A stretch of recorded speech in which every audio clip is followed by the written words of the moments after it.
बिस्मिल्लाहिर्रहमानिर्रहीम जी अस्सलाम वालेकुम जी की हाल चाल ने ਤੁਹਾਡੇ ਉਮੀਦ ਹੈ ਤੁਸੀਂ ਸਾਰੇ ਠੀਕ ਹੋਵੋਗੇ ਵਧੀਆ ਹੋਵੋਗੇ ਅੱਲਾਹ ਪਾਕ ਤੁਹਾਨੂੰ ਆਪਣੇ ਇਸ ਇਮਾਨ ਤੇ ਰੱਖੇ ਅੱਛਾ ਜੀ ਅੱਜ ਮੇਰੇ ਬਹੁਤ ਹੀ ਪਿਆਰੇ ਭਾਈ ਹੀਰਾ ਮਲਕ ਜੀ ਉਹਨਾਂ ਦੀ ਹਰ ਭਾਈ ਜਿਹੜੇ ਨਾ ਬਾਜੋ ਭਾਈ ਕੇਕ ਲੈ ਕੇ ਬਾਜੋ ਭਾਈ ਕੇਕ ਕਿੱਥੇ ਤੇ ਜਿਹੜੀ ਕੱਲ ਕਿਆ ਉਹਨੇ ਕੇਕ ਲਗਵਾਉਣਾ ਨਹੀਂ ਹੈ ਕੇਕ ਲੈ ਕੇ ਤੇ ਜਿਨ੍ਹਾਂ ਨੇ ਖਾਲੀ ਰਹਿ ਲੋ ਉਹਨਾਂ ਨੂੰ ਕੰਮ ਲਾਇਆ ਅੱਛਾ ਜੀ ਐਨੇ ਮੇਰੇ ਬਹੁਤ ਪਿਆਰੇ ਹੀਰਾ ਮਲਕ ਜੀ ਖਾਲੀ ਲੈ ਮੈਂ ਪਹਿਲੇ ਤੁਹਾਨੂੰ ਦੱਸਿਆ ਤੇ ਆ ਭਾਈ ਵੀ ਲੈ ਕੇ ਆ ਗਏ ਨੇ ਜੀ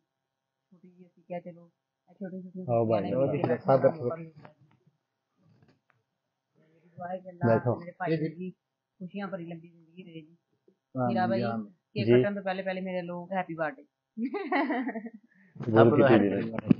मेहरबानी शुक्रिया सालगिरह ਤੁਹਾਨੂੰ ਬਹੁਤ ਜ਼ਿਆਦਾ ਮੁਬਾਰਕ ਹੋਏ ਤੇ ਅੱਲਾਹ ਪਾਕ ਜੀ ਤੁਹਾਡੀਆਂ तमाम ਪਰੇਸ਼ਾਨੀਆਂ ਦੂਰ ਕਰਕੇ ਤੁਹਾਨੂੰ ਲੰਬੀ ਖੁਸ਼ੀਆਂ ਵਾਲੀ ਜ਼ਿੰਦਗੀ आमीन आमीन अल्लाह का दुआ करने हैं तो शादी भी जल्दी हो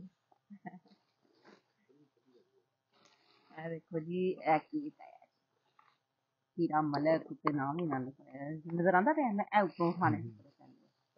ਇਹਦੇ ਚ ਕੱਢਨੇ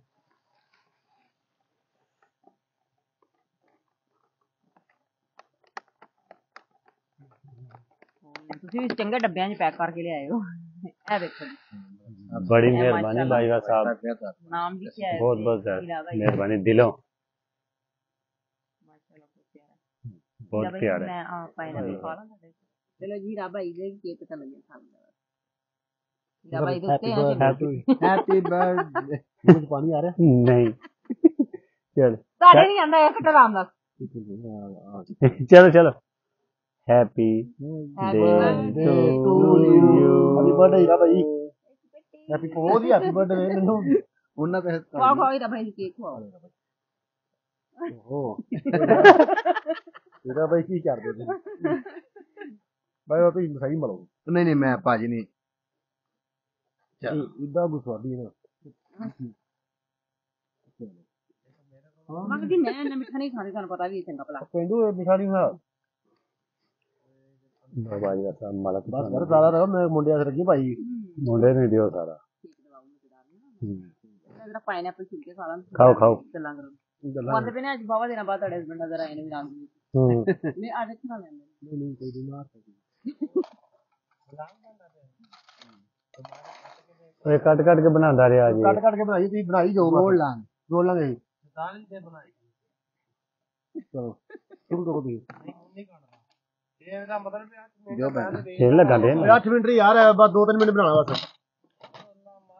8 ਮਿੰਟ ਦਾ ਖਤਮ ਹੋ ਗਿਆ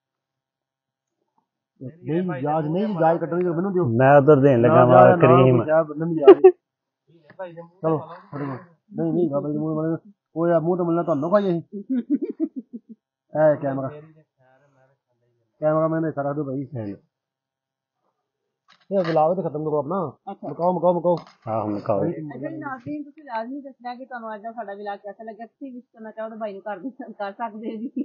ਕਮੈਂਟ ਕਰਕੇ ਲਾਜ਼ਮੀ ਦੱਸਿਆ ਸਾਡਾ ਵਲੌਗ ਕਿਵੇਂ ਦਾ ਲੱਗਿਆ ਸਾਡਾ ਅੱਛੀ ਜੀ ਸਾਹਮਣੇ ਹਾਜ਼ਰ ਹੋਵਾਂਗੇ ਸਾਨੂੰ ਦੇ ਇਜਾਜ਼ਤ ਦੀ ਰੱਬ ਰੱਖ नाम भी कोई काट नहीं लगा फिर ना कहते आओ शाह जी हेलो सर जी खाओ